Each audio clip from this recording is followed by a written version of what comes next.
May pangako na naman si BBM. Naku, pangako na naman. Eto na naman tayo. Eto ang pangako niya. Ibinahagi ni Pangulong Ferdinand Marcos Jr. ang naging pagpupulong kung saan ay pinag-usapan ang iminumungkahi na 2027 national budget na aabot sa 7.2 trillion peso lang naman. Ito yung pangako niya. Sa isang post, sinabi ni Marcos Jr. na ang nasasabing national budget ay nakatuon para makapagbigay ng pangangailangan sa mga pamilya, pagbibigay ng trabaho. Teka, 2027 budget na yan Parang ganun pa rin yung sinasabi na itong nakaraan At pagtatayo ng mga infrastruktura na kinakailangan ng mga Pilipino. Nangako rin si Marcos Jr. na gagawin nila ang lahat para masigurado na mapupunta ang kada piso na national budget sa taong bayan. Palakpakan. Paniwalang paniwala ang mga loyalista dyan.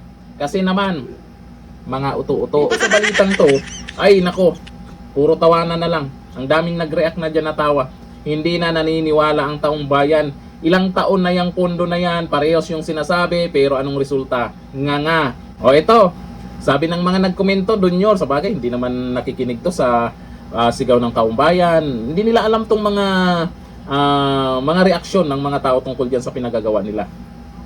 Sabi ni Nasco Ilyas, pangako na naman yung 20 petot na bigas, wala din. Wala, budol. Sabi ni Nobby Gabad, yan na yung rocket na inaantay na lilipad na. Rocket daw. Sabi ni Ronaldo Torres, tama na yung pangakuan, kalabisan na yung tuparin pa. Wala, sanay na tayo sa ganyan. Kilala na natin kung ano yung mga galawan at kung saan mapunta yung perang yan. Yung trilyon na yan, mararamdaman kaya ng karamihan na kailang pangako ka na, Junior.